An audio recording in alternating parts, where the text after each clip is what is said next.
오늘 저는 본문의 말씀을 통하여서 거룩한 신은 죽어야 합니다. 거룩한 신은 죽어야 부활한다 라는 주제로 오늘 말씀을 나누고자 합니다.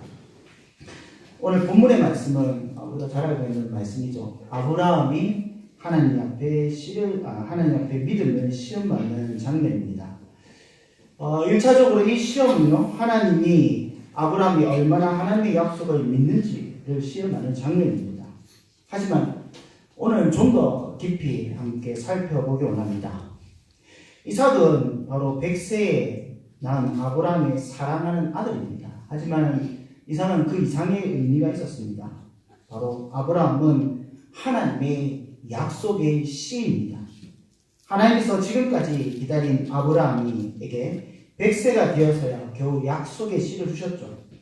그런데 오늘 본문을 보면 다시 한 번 더 하나님께 나타나셔서 그 씨를 다시 달라고 요구하고 계시는 겁니다. 하나님께서는 왜 이 씨를 달라고 하시는 겁니까? 왜 이 씨를 번제로 드림을 통하여서 아브라함에게 지금 무엇을 말씀하고 싶으신 것이겠습니까? 이는 아브라함에게 이삭, 거룩한 씨를 번제로 드림으로써 하나님께서 그의 약속을 전능하신 하나님으로 성취하심을 보여주기 위한 것입니다. 이미 창세기 17장 1절을 통해서 하나님께서는 아브라함에게 나타나셔서 자신의 이름을 전능한 하나님이라고 가르쳐 주셨습니다. 그리고 아브라함뿐만 아니라 아브라함과 이삭과 야곱 모든 족장들에게 보여주신 하나님의 이름은 전능하신 하나님이십니다. 이 말은 무슨 말이냐면 하나님께서 이 족장들에게 전능하신 하나님으로 그의 언약을 이루시고 구원을 베풀어 주신다는 것입니다. 그럼 전능하신 하나님은 어떤 하나님이십니까? 우리가 이렇게 알고 있는 것 같이 전능하신 하나님은 만능의 하나님이 아닙니다. 전능하신 하나님은 바로 죽은 자를 다시 살리시는 하나님이십니다. 예, 로마서 4장 17절에 아브라함이 의로 여겼던 그 믿음에 대해서 무엇이라고 설명하냐면 하나님은 죽은 자를 다시 살리시며 없는 것으로 있는 것으로 없는 것을 있게 하시는 하나님이심을 고백한다라고 말씀하고 있습니다. 또한 우리가 이 전능하신 하나님이 바로 부활의 하나님, 또 생명을 구원하신 하나님을 알 수 있는 것은 무엇이냐면 마태복음 22장 23절 34절에 보면 그 부활을 믿지 않는 사두개인과 예수님의 논쟁이 있습니다. 이 사두개인들이 예수님께 와서 질문합니다.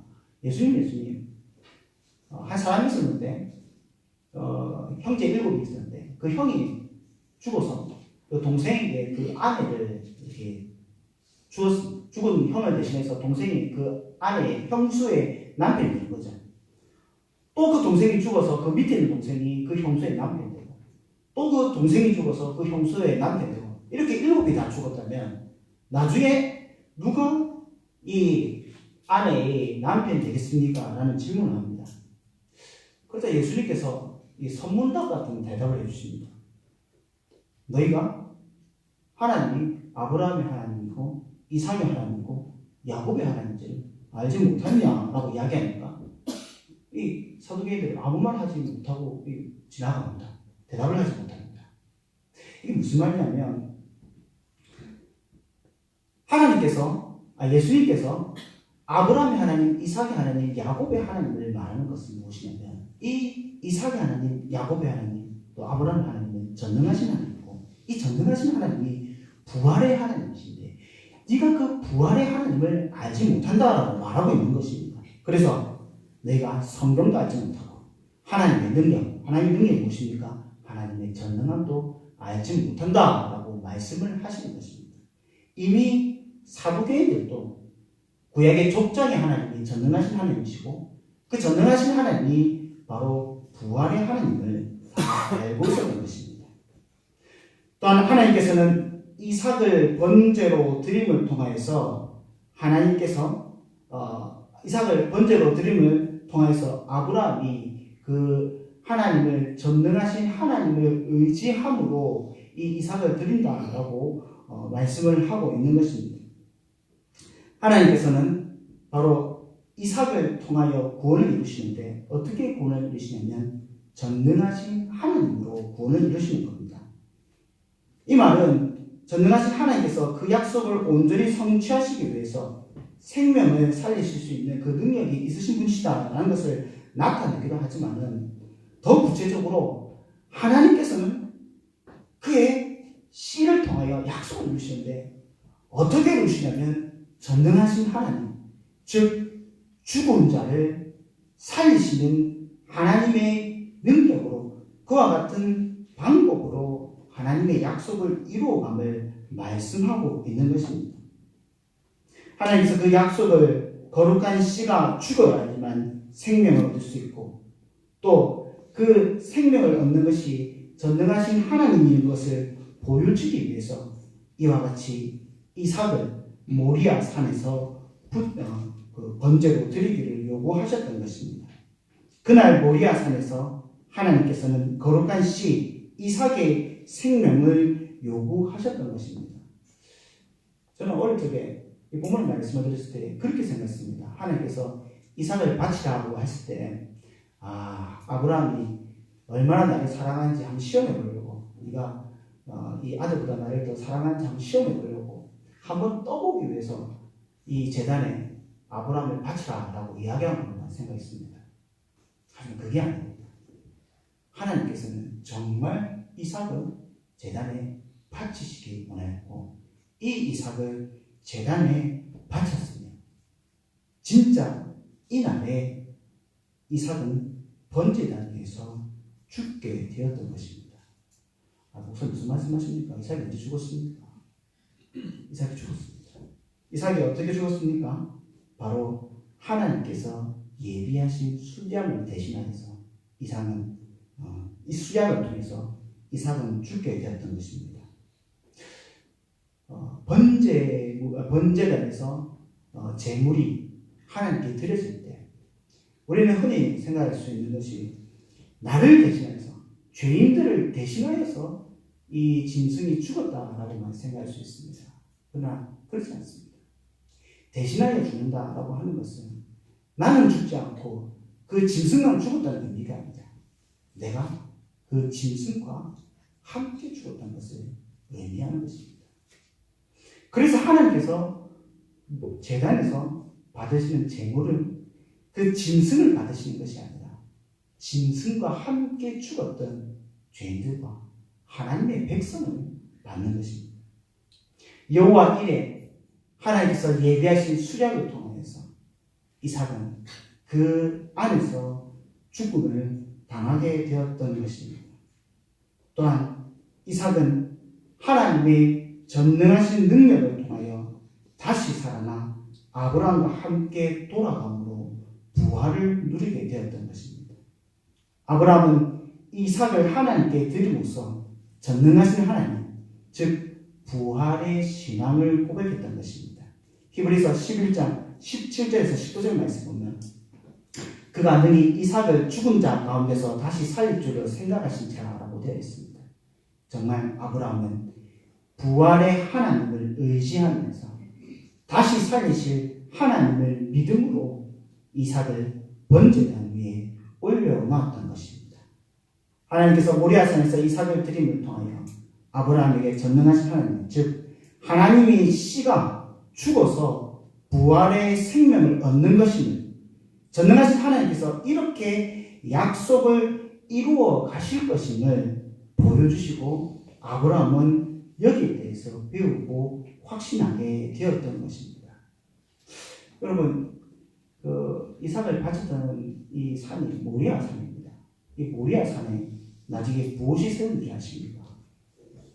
바로 솔로몬의 성전이 세웠습니다. 훗날에 거룩한 시인 이삭이 죽었던 이 모리아 산에서 성전에서 하나님의 백성들이 하나님께 드리는 제물과 더불어서 계속하여 죽어서 하나님께 드려지는 역사가 이 모리아산에서 계속하여 일어나게 되는 것입니다. 좀 더 깊이 생각이 원합니다. 사실 이 거룩한 시인 이삭 그리고 여호와 일에 하나님께서 예비하신 수량 모두 다 하나님의 첫 언약의 실체의 그림자일 뿐입니다. 그러면 이 언약의 실체는 누구십니까? 바로 예수 그리스도이십니다. 그렇다면 거룩한 시인 실제이신 예수님께서 어떻게 해야 하나님의 약속을 이룰 수 있단 말입니까?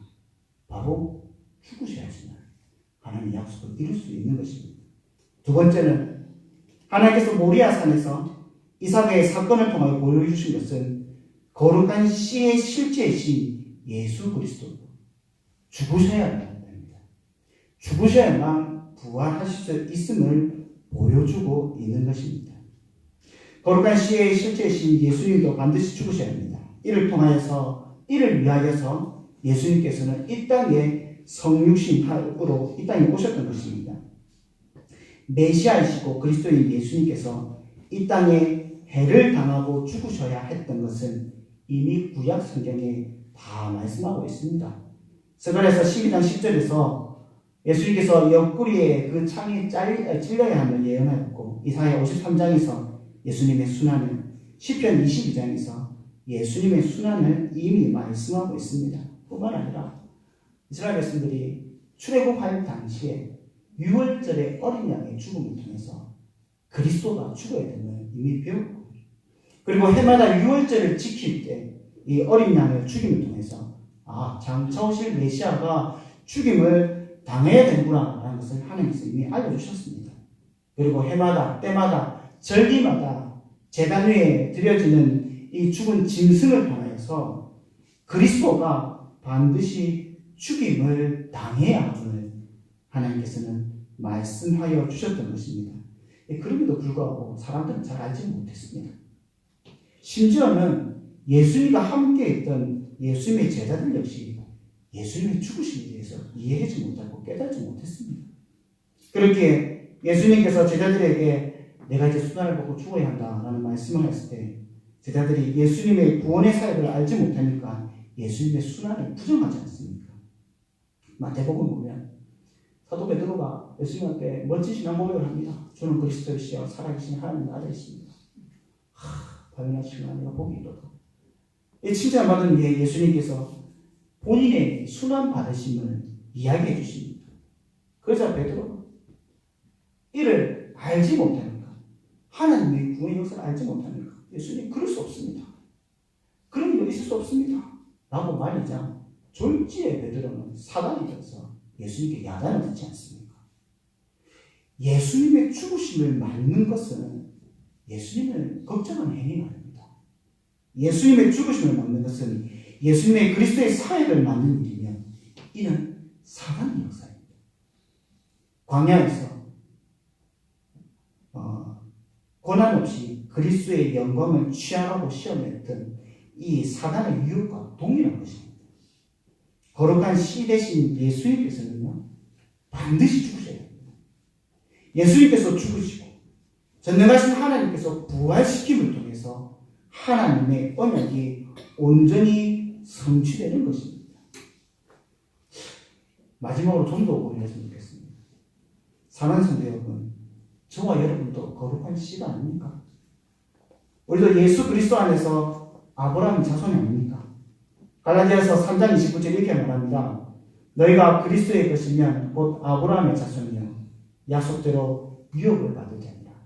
우리는 다 아브라함의 자손입니다. 그럼 우리는 어떻게 됩니까? 죽어야. 세 번째는 우리도 죽어야 삽니다. 우리도 죽어야 부활할 수 있습니다. 이삭이 아브라함의 장손으로서 모리아 산에서 죽음으로 하나님께 드렸습니다. 우리도 이삭과 같은 하나님의 씨, 아브라함의 씨. 따라서 우리도 하나님 앞에서 죽어야 합니다. 어떻게 죽습니까? 바로 예수 그리스도 안에서 죽습니다.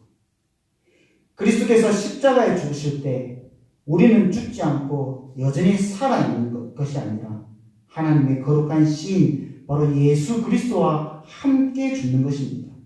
그리고 예수 그리스도와 함께 살아나는 것입니다. 예, 갈라디아서 2장 20절에 사도 바울의 고백이 바로 이 고백이 아니겠습니까? 이와 같이 성도의 죽음과 부활은 우리가 어떻게 다시 고백을 하고 있습니까? 바로 세례를 통해서.